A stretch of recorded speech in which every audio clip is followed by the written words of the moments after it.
A Different Mirror Analysis and Chapter 8 Summary. Introduction. This essay focuses on the events narrated in Chapter 8 of Ronald Takaki's book A Different Mirror, A History of Multicultural America.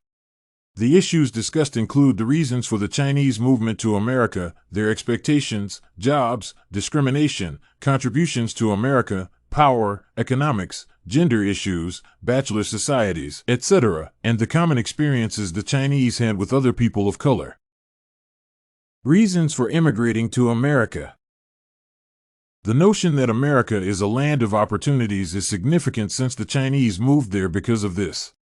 The Chinese migrated to America due to the Opium Wars and other problems at home.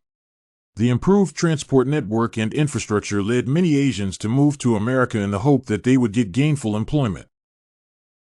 The expectations of the Chinese. The expectations of the Chinese are not met as they are sold into slavery in the United States. They think that their movement to America will pay off. Despite isolated incidents occurring to them, these incidents are brutal, and many Asians suffer. Jobs, discrimination, contributions to America, power, economics, gender issues, bachelor societies, laws, etc. Initially, 24,000 Chinese miners were in the 1840s, but were driven out of mining by the determined whites. There is discrimination in the job market. Although the whites and the Chinese do more or less the same work, they are paid less money compared to the whites. The whites are paid 2/3 more than the Chinese. The Chinese contributed to America's economy by building the railroad and the agricultural industry of California.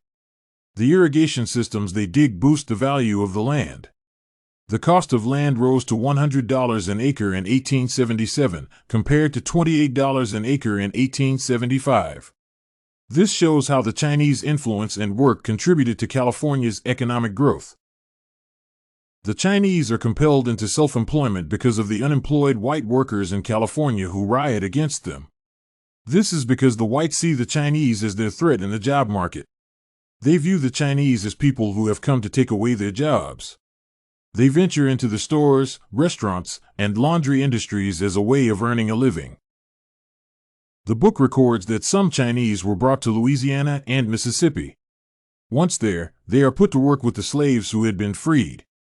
This is meant to intimidate them or portray them as lesser beings.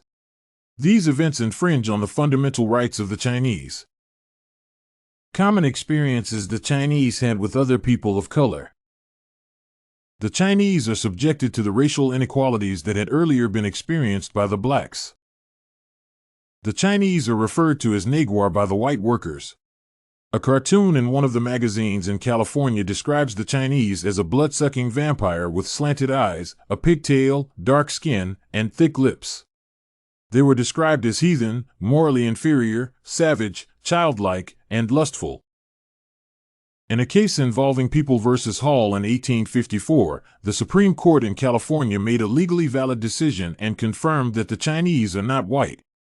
The court further confirms the reversal of the murder case against Hall, who killed the Chinese. The right to justice of the other races, for example, the blacks, mulattoes, and Indians, are infringed upon by the authorities. This is because they are not allowed to give any evidence in cases involving the whites.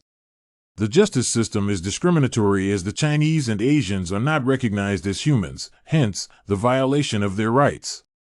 Justice in this state is applied selectively. The Asians, later on, are officially condemned as non-white.